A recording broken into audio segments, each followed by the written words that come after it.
Hey, it's Monday, day, night at 8 p.m., which means it's time for another episode of FM Rager. I'm your host, Connor Clifton, joined by my guest co-host today, Chuck Vaughn. Chuck, how the heck are ya? I am doing well, feeling good and feeling fine. In the words of Lady Gaga, I've been off today. That's from a Lady Gaga song? Fashion. Oh. Fashion. Feeling good and feeling fine. You know, Oh, if I could get you to get your mic a little closer to your mouth. Perfect. Mouth. There we go. Are you a big Lady Gaga fan, Chuck? I wouldn't say that I am a big Lady Gaga fan, though an old roommate of mine was very big in the Lady Gaga community of Houston, and I got to learn a whole lot about old Stephanie Germanotta from them. What's the most interesting Lady Gaga fact or trivia factoid that you have? In the way that I am a big fan of like the rapper producer combo that you see in like an MF Doom or a Kanye West before, you know. Before he stopped producing and rapping, or before he changed? You know, Lady Gaga is in that same light of a creative person that's really involved in what's going on. Yeah. So respects to that. Yeah. What are some other, I mean, I don't know dick all about music these days, but like what are some other performers and creators that are like that? Because I've heard different things about, I've heard from some people that Taylor Swift doesn't write a single one of her songs, and I've heard Taylor Swift writes all of her songs. Taylor Swift, I don't know. Okay. I can't say that I do a whole lot of research outside of what, you know, interests me. But you got your guys like MF Doom. Okay. Your Flying Lotuses. Have you ever heard of Captain Murphy? That was a cool project that Flying Lotus did as a rapper. That came out as, it was like an Adult Swim collaboration. So the whole Captain Murphy thing was a reference to C-Lab. Gotcha. All right. Ned got me watching some C-Lab. Nice. I feel like, and I might be totally alone in this, but I feel like in that era of Adult Swim, when I was coming up watching it, it felt like you were either a C-Lab person or an Aqua Teen person. You think there's a divide? As I've gotten older, I found there is no divide. When I was younger, there very much was a divide. Because I was an Aqua Teen kid, and there were people who were like, Aqua Teen sucks. It's all about C-Lab. And C-Lab didn't hit me then, but now it definitely does. I think C-Lab did come on later. Yeah, I was asleep. C-Lab and home movies were kind of, you had to stay up to catch those, but if you did... I watched home movies when it was on UPN, and see it go over to Adult Swim. I was very, very excited about it. Nice. Loved Brendan Small. Loved Metalocalypse. I feel like it's coming back. They're doing a movie. Ho for Horror says, where my Frisky Dingo's at. Frisky Dingo was kind of in that last era of animation. That William Street. Yeah. Like that original William Street type of style. Frisky Dingo, Assy McGee, Moral Oral, though a different style, still the same kind of like, you're staying up to watch something that's fucked up before. Wait, it's Twitch. Can we say that? You can say whatever you want. All I ask is that you say it into the mic. You keep moving away from the mic. I'm so distraught this way. Yes, Ho for Horrors, I'm down with the Frisky Dingoes. Now, Frisky Dingo, the guy who made that went on to make Archer, correct? All right. I like the first 5 seasons of Archer. Nothing against the 6th season. It just fell off. Does Frisky Dingo share some of the same humor as Archer? Is it different? Correct me if I'm wrong. I'm trying to recall. I'm very far removed from Frisky Dingo, but what I remember is there was this large creature man named... I don't even remember his name now, but he was a supervillain of sorts, and it was about him trying to live his life and attempting world domination. And he did have like some incompetent people working for him that made his life difficult, and a son included in that, a assistant that betrays him eventually over the course of the season, and I suppose his foil would be like the prototype archer. Okay, so like a bumbling like spy type of dude kind of guy who was out to stop him. What was the prototype Archer as bumbling as Archer was, or was he? Well, I feel like Archer's fairly competent, but he falls ass backwards into his victories. Archer's the main character. Killface. Killface was the main character's name. Thank you, Ho for Horror. Shouts out. Killface. Okay, I'll have to check it out. I think it only lasted a season or two, but it definitely stands its place in time as far as what was coming out. Yeah. To pave the way for what we get now. What's some of your favorite animation that's coming out now? Because I don't know if Adult Swim beyond Rick and Morty is making animation lately. Yeah, I have kind of fallen off of what Adult Swim's been up to lately. I gave Inside Job a chance on Netflix recently. Haven't gotten through it. I don't hate it, but it hasn't kept me going past the 5th episode. Inside Job? What's that? I shouldn't have given you the burpee water. You know? Archer and Xander were similar in being Lotharios, I think. Xander Cruz is the Archer prototype from the Frisky Dingo show. Gotcha. I saw that. Throw at me, the more I remember. Bring it on. When I saw Xander, I immediately thought they were talking about Xavier, Renegade Angel. Xavier, Renegade Angel. Which was a show I did not enjoy very much. It was one of those... It was visually troublesome. Yeah. I think that's why I couldn't stand to watch it. It was just so off-putting to look at. Very off-putting to look at. But so weird. It's like watching a dumpster fire. Because Xavier was always doing his best, but it just was very uncomfortable to look at. Speaking of uncomfortable to look at, another adult animation that I've checked out, Big Mouth. Okay. Big Mouth, the character designs are very unsettling, off-putting. I think I've watched 3 seasons of it, and I gave up in the middle of the 3rd season. I've heard it's still good. It just got to a point where it's like, I don't need to be watching these kids, animated or not, talk about this shit. I won't say I hate watched it. Okay. But I like begrudgingly watched it. No one made me. I just started it and it was like, this is funny enough. I wasn't happy to look at it, but yeah, it kept me going. I could listen to it in the background while I was doing stuff around the house. I was like, okay. Are you excited for their spinoff? I believe it's called HR. I haven't even heard of that. No, it's about the office of all those weird emotions and the horny monsters or whatever it's called. But they've got a spinoff coming. Mitra Johari wrote 2 episodes and voiced some characters, and I only saw about it on her Instagram. I'd give it a chance. Yeah, I mean she's been on the writing staff for a bit. I just started watching Winning Time. The first episode aired last night. It's not animation, but it's on HBO. And it's about the rise of the Showtime era of the LA Lakers.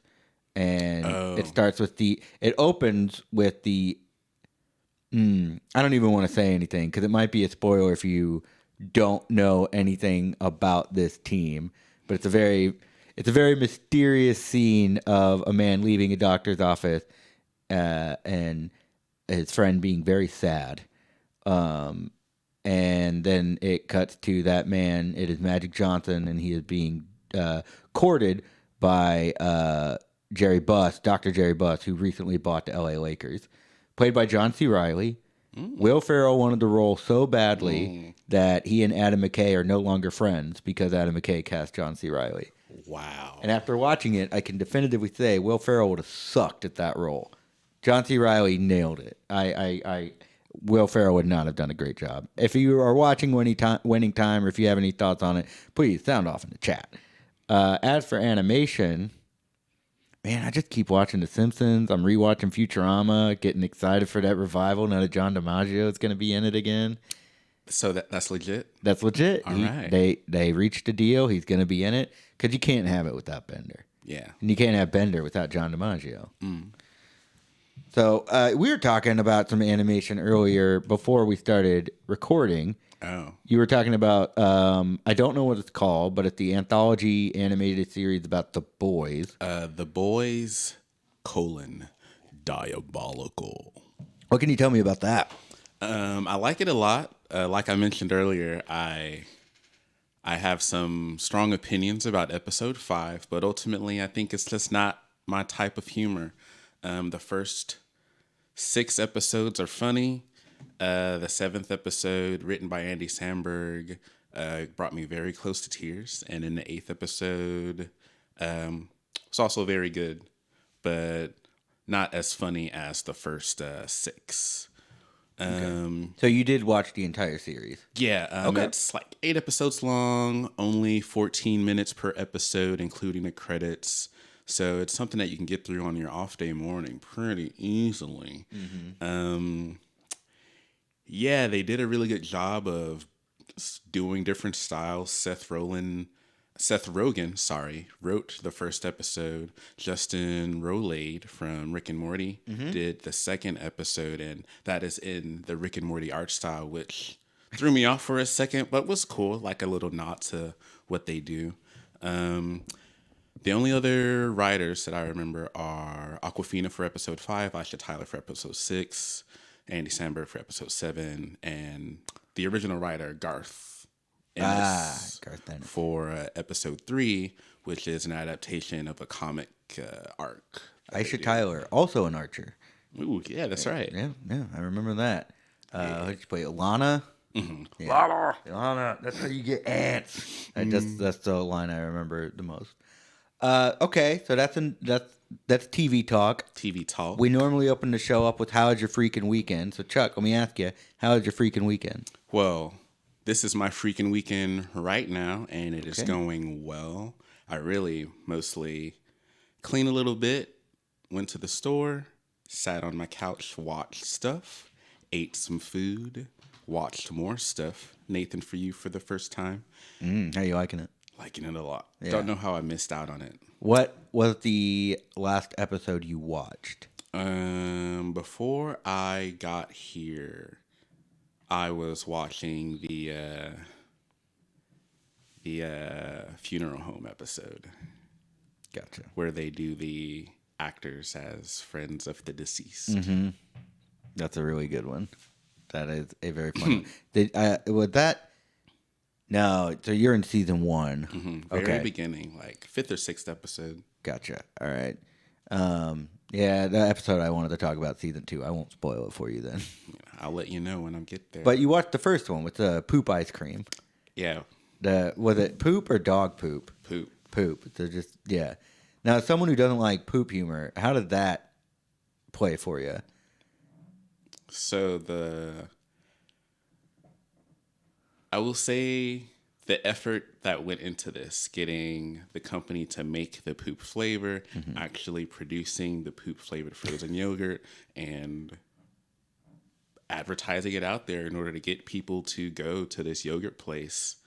You know, it made me laugh, but I am also like, part of my job is marketing manager. Okay. So I just find it funny that the premise of this show is this guy trying to go to different businesses and help them market themselves better or to increase business through different weird ideas. Now, do you think that the way Nathan Fielder communicates and works with these companies, do you find that predatory at all? Or do you think it's just like good natured fun?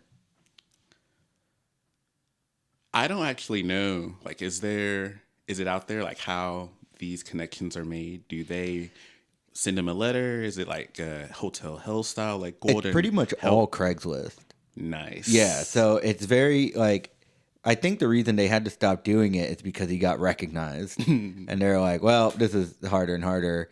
And so they'd have to have a legal team on staff, like, double checking every communication, everything of, like, Are we venturing into fraud territory?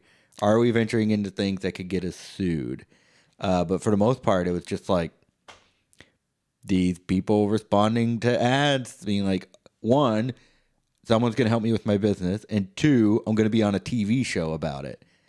So part of me feels like this is exploitative, and the other part of me feels like, they really wanted to get on TV. They really wanted that clout.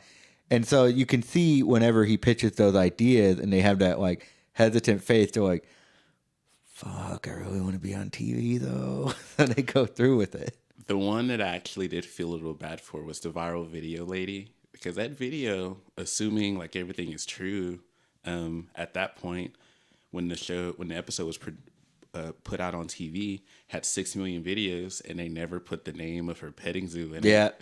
At the end, she was like, that was part of the deal. That was the goat in the water one. Yeah, goat in the water. And they had the pig.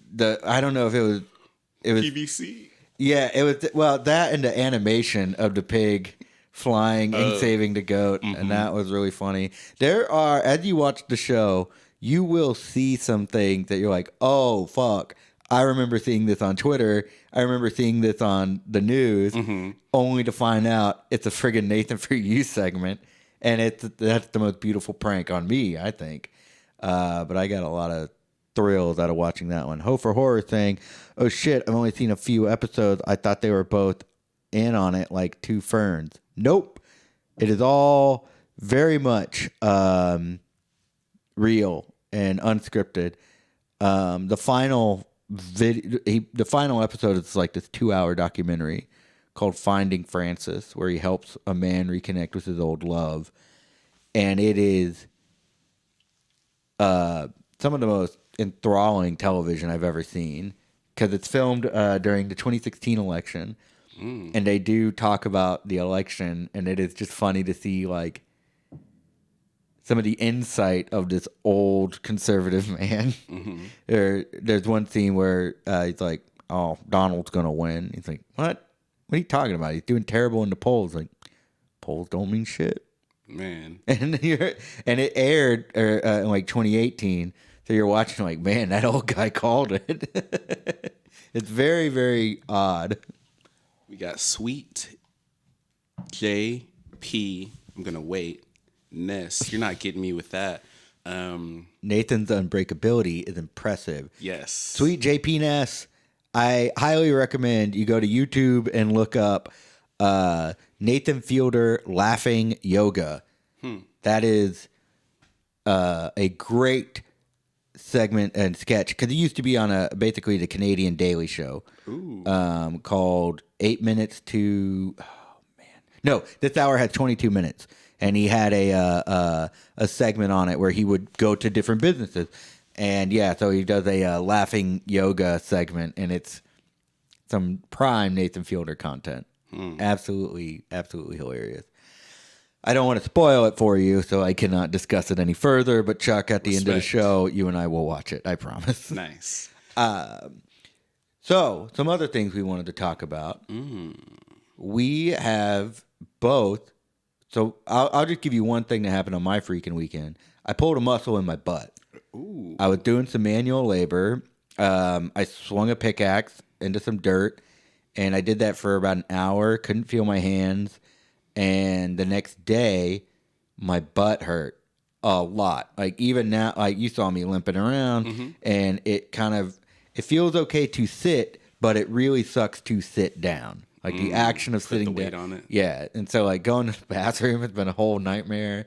It really sucks. I had to put some icy hot on my butt, which is not pleasant. Icy to cool the pain, hot to ease it away. Yeah. And, this one starts hot. Ooh, and so it just makes it even more painful. It really, really sucked. But yeah, so I've been in pain these past couple days, and you and I were talking about how, we're getting older, and we're starting to feel new pains in different places. By the way, in the chat here, go ahead if you're feeling new pains in different places, or if you're feeling the effects and the ravages of age. Let us know what's going on. Just tell us. Now, Chuck, What's been going on? What are some of these getting older pains doing for you? Well, I like the way you put that. I've got pains in new places. Man, so last Thursday, in the middle of the day, I get like a weird pain in my ribs, and I don't really think anything of it. Just like, I went over, I go about my day. By the end of the day, like, I have a hard time picking up my bike, and my bike is admittedly a little heavy, but this is new. Yeah. And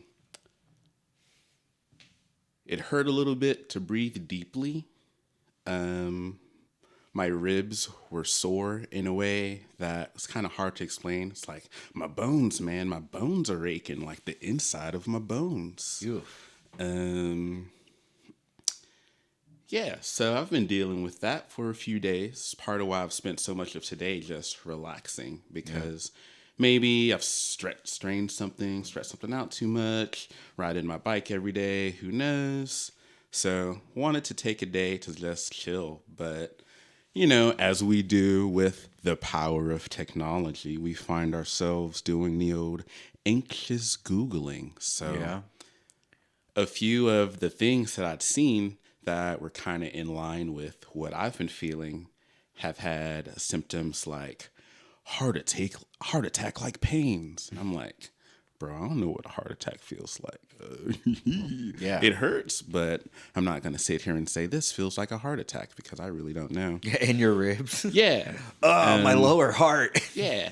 And while it's a sign of some concern, still feeling good so far. Okay. Now that I've had a chance to chill out. Did you do anything to treat it? I've tried ice. I've mostly tried to not be as active. I haven't been riding my bike. I've been walking places instead of doing that. Okay. And planning on meeting up with my old GP, the general practitioner, and probably checking out some yoga. Not yoga, a chiropractor. Chiropractor. Okay. Have you looked into doing yoga? I did some stretches to help my butt. I went through a period in community college where I was doing yoga every day. I even Instagrammed it, like #yoga every day. I got flexible to the point of being able to do a split.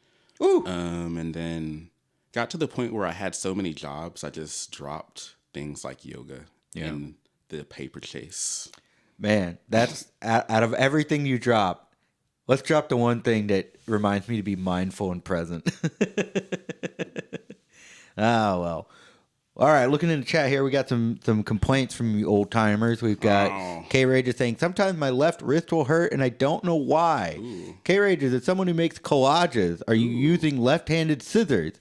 Maybe this is doing something. I know I got mouse fingers sometimes from having, clicky clack jobs that do nothing. You're right-handed? Okay, well, then I don't know what to tell you. When I worked at Malk, I had to do this all the time with the bottles, and they still, you can, I don't know if the mic can pick them up, but my rests still make clicky clack sounds. Let's see, 3 beer hangovers. I'm right there with you, sweet JP Ness. That is Depends on the beer. Depends on the beer. I can't drink more than one Lone Star. I'll get a terrible stomach ache. Okay, I'm hearing more and more people complain about the Lone Star stomach aches. Hit me like 2 years ago. Coincidentally, that's when the Germans bought it. Ooh. There might be something going on at Anheuser-Busch. Got a few more. But on the hangover thing, yeah, I drink like one beer, and I pretty much call it, not only because of the hangover. Oh my goodness. Not only because I just ate a big dinner. Nice. Not only because of the hangovers, but because hey, I just want to be more present and not dangerously get a little sloppy, so I cool it on my drinking. I also haven't been going out to the bars for the past 3 years, so there's that. I'm old when I drink. I pregame with Advil and a liter of water. That's not old. That's smart. Yeah. Wise. Between every beer, you should have a Topo Chico or a big glass of water if you plan on, keep going. I'm just trying to stay together long enough to live in a machine. You'll get there. I'm trying a pillow cube. and it's starting to hurt my neck and back. What is a pillow cube? And is it designed to hurt your neck and back? Is it designed to help you? When I hear pillow cube, I think of like those foam exercisey blocks that people sleep with to like get their necks or their backs in better positions. Oh. But it's like for side sleepers, yeah. Okay, it's a cube designed for You're thinking of a punishment cube. Punishment cube. DZ, are you a side sleeper? I sleep on my stomach like an upside down starfish, hands and legs spread out. I recently was told that I sleep like a chopstick in a glass of water, and then I'm just like diagonal across the bed. Nice. Which I thought was very funny. I sleep like a vampire, but also usually diagonal across the bed. Vampire. Oh. I wake up like this. It's like, oh. Hello. See, I thought I was, but I kept waking up on my back. A mover. Well, Rolling around. Side sleep. Okay. Then, yeah, I think you should get rid of that sleep cube, that pillow cube. That pillow cube is punishing you while you roll around. Yeah, that sounds like one of those Hellraiser cubes, my friend. Maybe it's not for you. Man, I just realized that I don't have... Wait, I do have the plug song. We're going to be good. We got the plug song. We'll get to it. It's always the thing when Ned's not here of like, man, I'm missing this shit. I'm missing that shit. Oh, one thing we can do, we can open up the phone lines. Do you want to open up the phone lines? Let's open up the phone line. All right. Give me 1 second. Bear with me, y'all. Let's see. 3 were hangover. Oh, when I drink, I just like to stay together long enough. I'm right-handed. Pillow cube. It doesn't hurt enough for me to worry about it. It could be a weather thing. I forget the reason at this exact moment of time, but when we get older, we do tend to have our bones and our muscles and our bodies react to the changes in the pressure, I think, that are associated with weather changes. What's my favorite street to bike down? If we're talking like streets, the bike lane on Austin's pretty nice. If we're gonna shout out bike lanes, shout out to Hawthorne, the little hole in Montrose that can get you a lot of places. Okay. I'm seeing that we might not actually be able to do any calls. I can't get to the thing that Ned... I'll just give out my phone number. Call me direct. Call me, beat me if you want to reach me. Bayland Avenue, Hawthorne is pretty sweet. I've never been asked this question before. Like, here we go. Good streets to bike down, not Leland.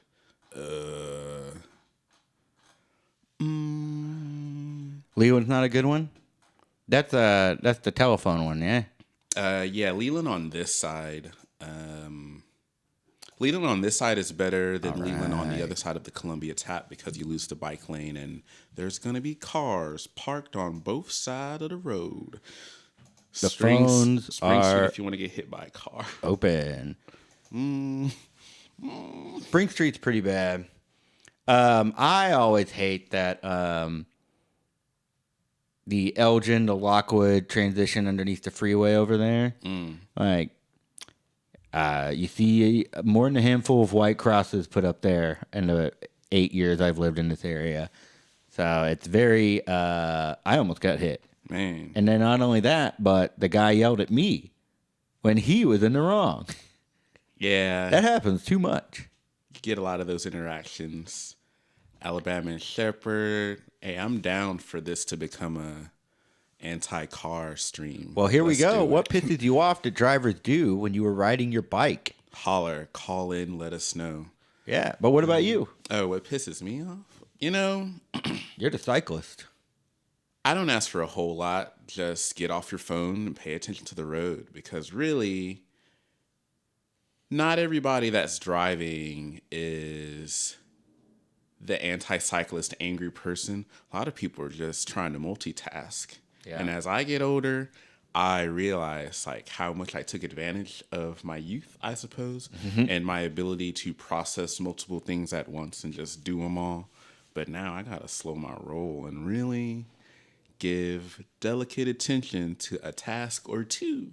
Yeah. And maybe slow it down from there. But if you're operating a multi-ton death machine, maybe keep both hands on the road. Don't talk to Google and Siri or Cortana or does the Tesla Cortana, that's Windows.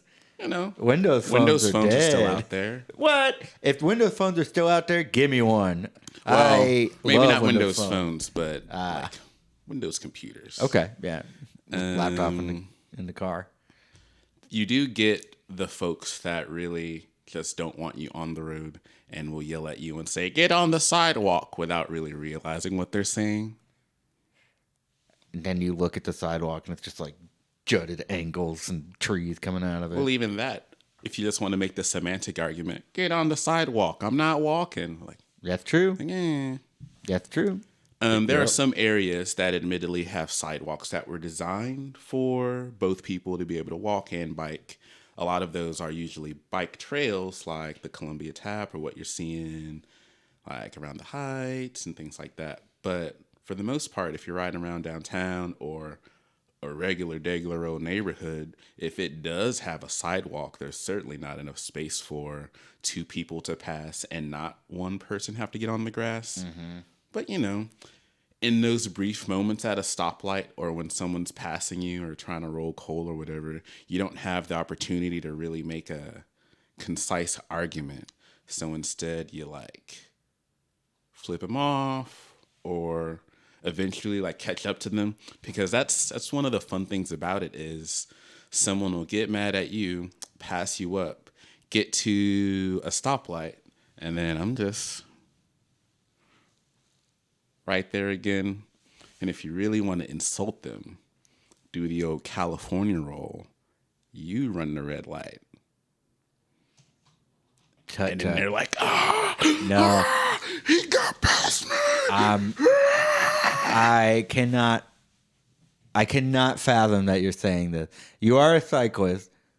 I imagine you wear a helmet. I do. Why, I can put it on right now. Why do you run red lights on a bike? So here is the argument. Stop at a red light. It's called the California roll because it got popularized in California. But if a car's not coming, like if it's very clear that a car's not coming, why not go? You do it when you walk. It's called jaywalking. Which is illegal. It's illegal, but why? Why do we do it, but why is it illegal? Why is it both? Why do we do it? Because we're always in a rush. The hustle and bustle rat race of capitalism means we got to go, go, go, go, go. We can't stop and take in our surroundings. That's a good argument for it. Yeah. Why is it illegal? Because it is a way to enforce us to pay attention to our surroundings so that we don't just like instinctually just keep walking and potentially get into a logjam of traffic. It is making sure that things are safe. Now, do I jaywalk? Yes. I'm not saying that in the case of jaywalking or California rolling that you shouldn't stop. Right. You should stop. I'm not saying that I always stop, but when I'm alone, when we are alone, generally we take more risks than when we're in a group because we don't want to be liable for what happens to other people. Very good point. So if I'm walking with people, I'm not going to jaywalk. If I'm riding my bike with people, I'm not going to roll a red light unless it's very clear. But I'm not going to roll a red light unless it's very clear anyway. You know, I think I'm more keen to jaywalk if I am with people, because if we're downtown and if I'm with a person, it means that like we are going somewhere. We have someplace to be. And I'm just like, come on, let's go, let's go, let's go. And yeah, I'm looking at DZ, got to keep your average speed up. What I'm hearing, and an argument I've heard for bikes just like running red lights, is this is a momentum-based mode of transportation. Yes. And like sometimes if you can see no cars are coming, like obviously there are intersections, it's like you will never have the angle, so you gotta stop. But if you can see like nothing's coming, I can make this. Yeah, I can understand going straight ahead. Just gonna catch up with some people here. Did see those electric scooters you can rent downtown? Good idea or bad idea? I have thoughts on this. I've seen people fall. I don't know what type of waivers people are signing, but I am not for them in places like Discovery Green because, some, not all people are going to be reckless on them, and you have to just nip the issue in the bud before it happens. As someone who has worked the door at a bar downtown, I have never seen someone not be reckless on one of those scooters. People are walking around and people are zipping by them in these scooters. These are drunk people who aren't paying attention. And then the people on the scooters are mostly young and just like, sorry, maybe this is a bold statement. Don't come at me in the comments for it. But I think young people tend to not give a fuck. They're a little bit more reckless. Especially now, man. Yeah, I mean, God, the apathy that's overtaken America, the youth right now, and America in general. People are vaping on planes. What the fuck is happening? Anyway. Never heard of that. So these scooters, I'm so grateful we don't have this problem in Houston, but in Austin, you'd find those scooters everywhere. Just people like, I'm done with it, and they just throw it wherever. I'm grateful that in Houston that people are at least putting them up properly, but on top of people just zipping by in the worst possible places, I don't see anybody wearing a fucking helmet on these things. Yeah. And I always think that if people aren't wearing helmets on bikes, they think like, I won't look hot in a helmet. Like that's the only argument that I can think that you could possibly throw at not wearing a helmet. And it's not a fucking good one. And so when people aren't wearing helmets on these scooters, you're asking for trouble. I don't know. I got a whole thing about helmets. I can really get into it about helmets, both sides of it. But, okay. If they fix Sweet J Penis, you got me. If they fix the lights sink downtown, I won't run them.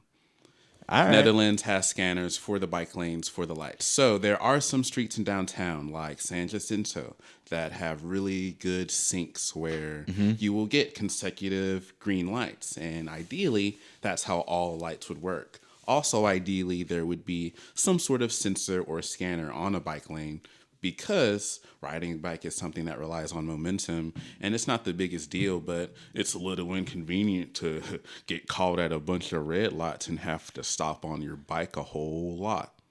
Now, I want to circle back to the helmet discussion because you said you could get into it on both sides. So helmet discourse. Yeah, let's hear it. Like I've never met I won't call you a professional cyclist, but I will call you a cyclist. I've never met a cyclist who would say like, I can see where you're coming from on not wearing a helmet.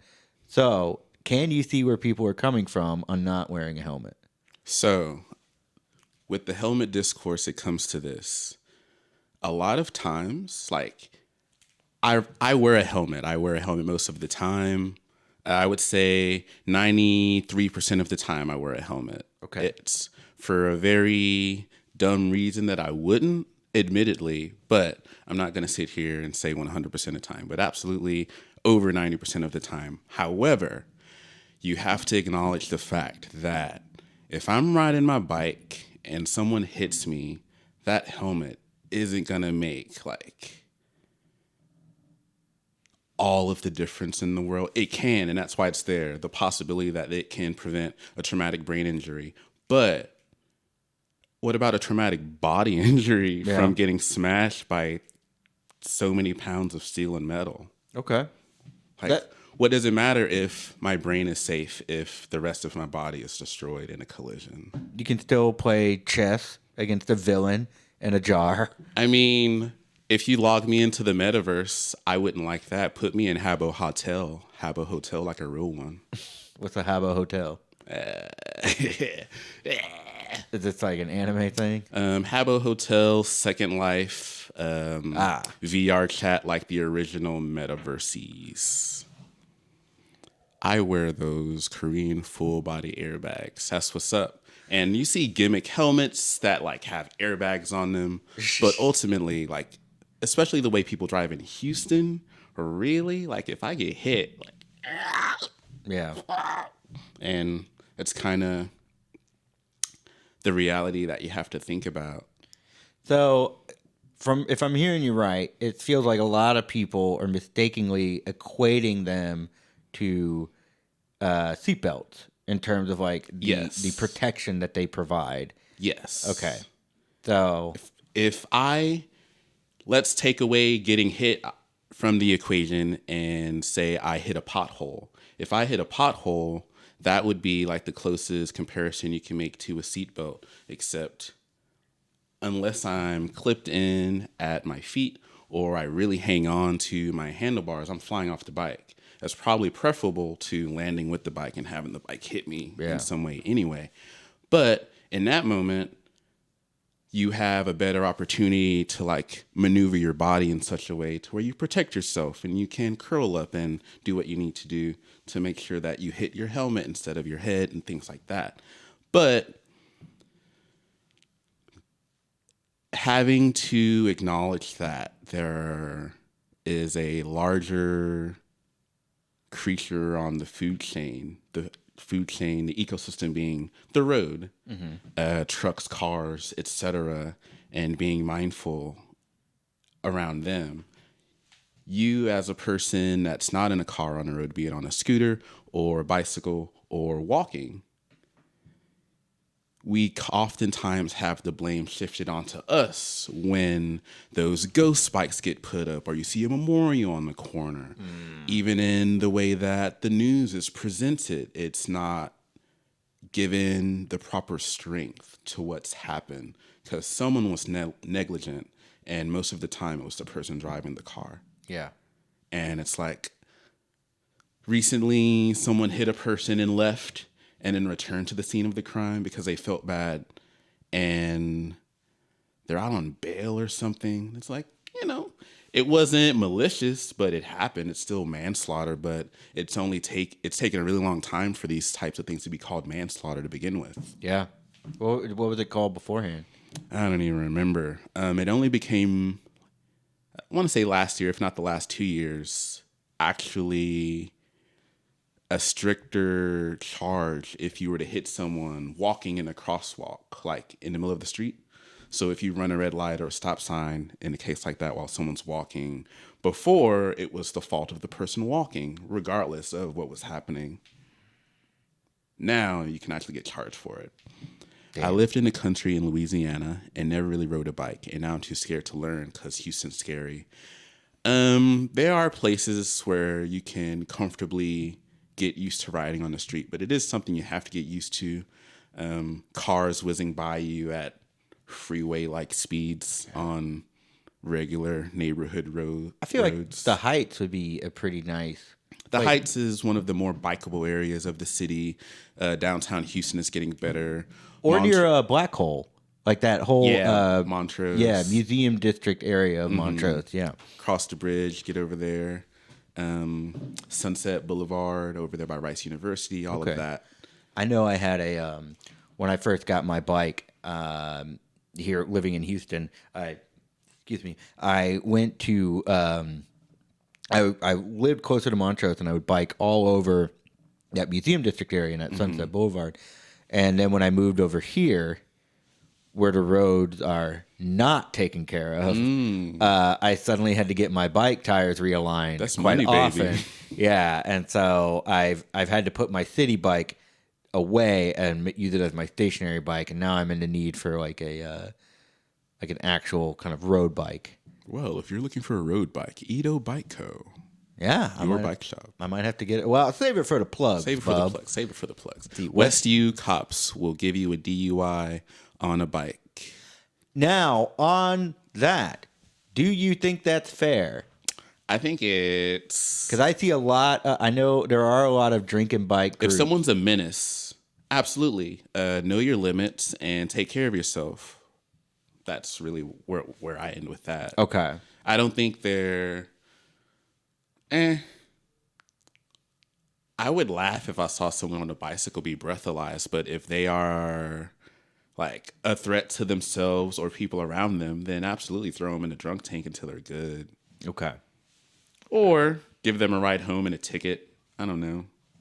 We got Rendered Senseless saying you should get like a half DUI. You can't do nearly comparable damage to a car. I can agree with that. I think like we should definitely like set ranks for the DUI. Like, not to, I don't know, it's kind of a weird way to phrase it, but if you're enough of a menace to require like the resources of the city to rein you in, then you're going to get at least some sort of citation, like get out of the street, chill out.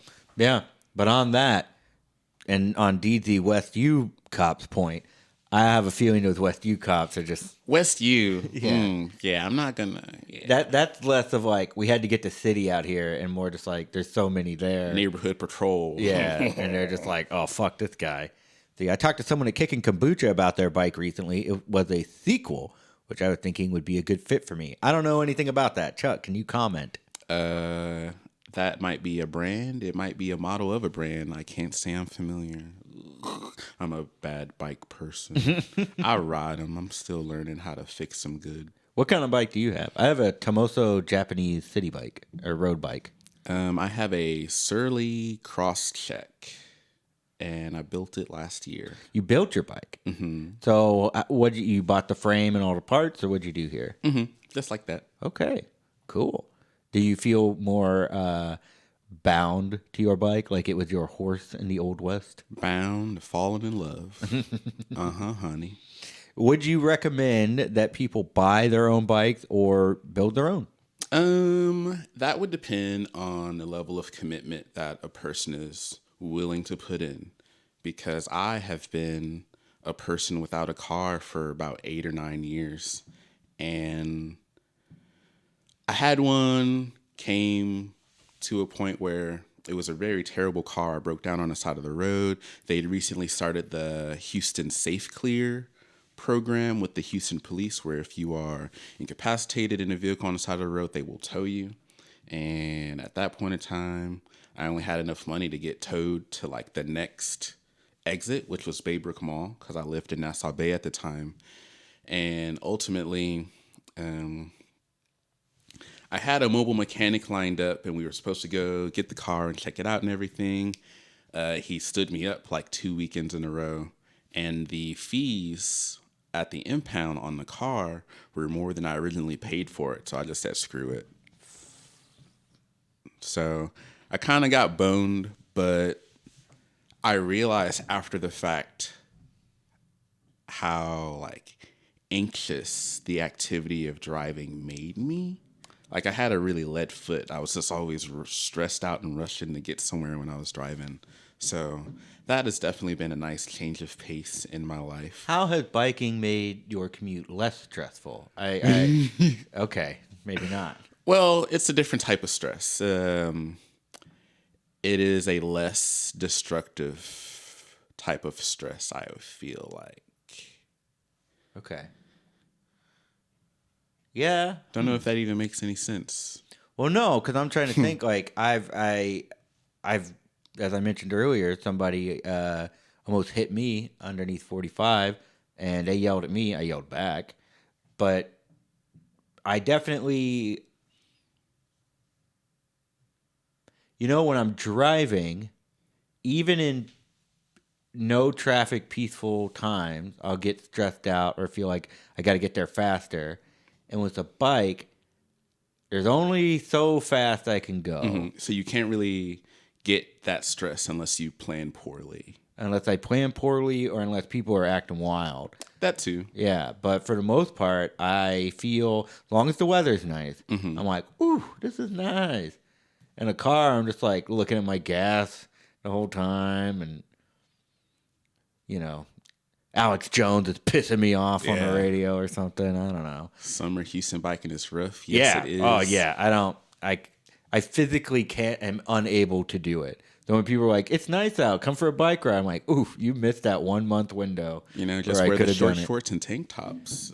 Sun's out, thighs out. Nah, I can't. I get too dehydrated way too quickly. Talking about getting old, talking about injuries. Yeah, I got the one kidney, and it's going into overtime these days. So I can't do a lot of sweat stuff. There's a few hacks out there. I don't know. I'll get one of those Dune water suits. There you go. So I'm just always satiated. Ho for horrors, I was sold a lemon by a dealership named John 316 Motors. That's it. That's the joke. I lived around Shepherd and Trader Joe's, so driving stresses me the F out. It's construction. Yeah. I lived over in Montrose last year, and I recently moved over into the East End area. Montrose made for a pretty fun commute, but there definitely are those high occupancy streets, what with all of the bars and everything. Mm-hmm. Shepherd is not drivable. We need fewer drivable streets, more walkable streets. I agree with that. We need actual sidewalks. We need for the people who want to walk, and we need bike lanes for the people who need to bike. And throwing this out there, maybe better public transit. Listen, it's all connected. You make a more walkable city, a better busable city. You do things like rapid transit. Everybody wins except for the folks that buy the giant trucks and move out to White Flightville. Well, they can just fucking move then. Hey, it's so wild just the way that Houston is spatially and how it reflects into the culture. Like if you live outside of the loop, anything inside of the loop, to a lot of folks, is downtown. That's true. And if you're trying to explain things to someone that is unfamiliar with Houston at all, if you live in Texas City, you're just going to tell them you live in Houston. Yeah, that's true. And then conversely, for people inside the loop, and if you're doing online dating and you match with someone outside the loop, it ain't happening. Sorry, I'm not driving 20 minutes to go drink at some bar out in Cypress, Texas or whatever. Scout Bar, baby. Scout Bar, yeah. Come on, I got free Michelobs on Tuesdays. Nope, not doing it. Sorry. OMG, 20 minutes is so not far. I disagree. 20 minutes is so not far. For a date? Come on. I ain't doing it. Looking for love in all the long, far away places. Yeah. We need more medians so you can cross the street easier. Yeah. I ran across Shepherd during the freeze just because I could. Nice. Well, we're at 8:56. We're getting to the end here, so I'm going to go ahead and play that plug song. If you know the words, sing along.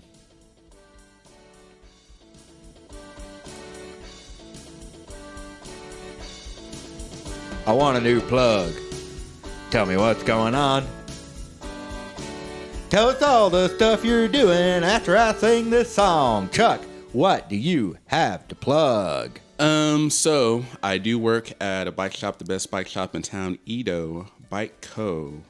I'm there. It knocked Walmart out of the first place? I'm there 5 days a week. Okay. So come by and hang out or ask questions about bikes or talk to me about adult animation. Just don't tell Nathan. I have been out of like the loop of performing and things outside of doing grown-up story time a couple of times. Okay. Like once this year, once last year, maybe twice last year, something like that.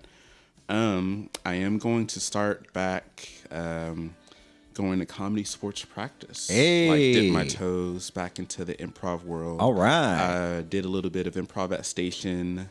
One show early this month, and another in December. Just kind of easing my way back in because I've been super out of anything really. Okay. I shut all my doors and said, I guess I'm staying at home and playing MapleStory again. Yeah. Not much else to plug. The bike shop, we are having our 5th anniversary on Sunday, April the 3rd. We have a cookout planned. Originally it was going to be a cook-off, but we want to, make it a more relaxed vibe. So it's a cook-out. If you want to cook, it's going to be chili. If you want to cook chili and enter, there will be some fun involved with that. But otherwise, it's mostly a chance to just celebrate being a small business that's existed for 5 years. And I think you said it, but when is that? April the 3rd is going to be the first Sunday. Okay. The anniversary is technically the first, but, Sunday is a more accessible day. Okay. And where can we find you on social media? I am at Chuck Dastardly on Instagram, and I believe Twitter, though my Twitter might have the underscore. I don't really use Twitter that much, so not really worth the follow unless you just want to make your numbers bigger. I will make your number bigger. I'll do you that favor. Mostly an Instagram guy. On the stories, sharing memes. All right. You share good memes. I respond to quite a few of your memes. You share good shit. Yeah. I'm at CliffdoCurrency on Instagram, at Jwicca.com on Twitter. Go ahead and find me. I don't know why I changed my Twitter thing. I wanted to go private, and then I went public. I don't know. It's a whole fucking thing. I don't know. World of eggs. Yeah. God, if I could just break up from fucking social media, I'd do it in a heartbeat. What I really want... Because the thing is I like to think I dunk on them, but that means that like these people actually are like getting dunked on or feel like an idiot.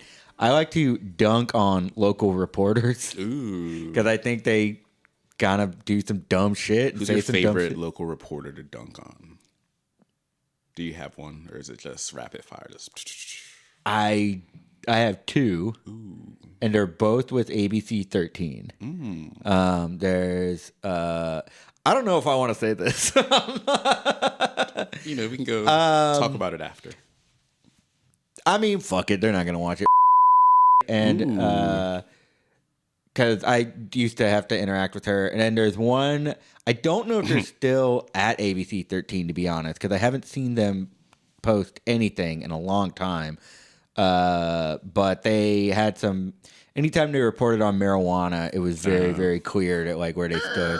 Also, when I went to some of the George Floyd uprising gatherings, they ABC 13 proudly displayed their Blue Lives Matter stuff on all their video equipment. When I took a picture, they flipped me off. Fuck ABC 13. Fuck local news. Everything that's going on in Ukraine. You want to talk about how it affects fucking Kingwood? Eat shit. Fuck off. God damn, I hate local TV news so much. Tell me how, yeah. Death to NIMBYs. Yeah. Unless it can be changed, Ah, man. You know what? I had a joke a while ago about a libertarian homeowners association where it'd be called Not in Your Backyard. Or Not in Your Front Yard, I guess, rather. Niffies. Also, I want to talk about Grown Up Story Time that Chuck mentioned earlier. I think I can say that Ned and I will be hosting the one this month. Nice. Follow them on YouTube. Yes. They need those YouTube followers, last I recall. Yes. Go follow Grown Up Story Time on YouTube. I don't have the link. Otherwise, I'd post it here in the chat. But type it in a search. You'll find it. Yeah, you'll find it. But also, that will be on the 15th. So next Tuesday. Mamma mia. That's my birthday. I turned 30. Oh, shit. Well, come out to Grown Up Story Time. Maybe I'll get you a drink if I'm getting paid by then. But that 17th, it's going to be Snake Diaspora Day. Oh, that's snap. a Thursday. Keep an eye out for an announcement from us on what to do for Snake Diaspora Day this year. And one final thing I'll say, DZ, you're right. Rest in peace, Station Theater. Keep an eye out on Station Theater's Instagram to find their new location. They'll be back up soon. Don't worry about it. All right, y'all. That's our show. Chuck, thank you so much for coming on. We'll catch y'all next time. Bye.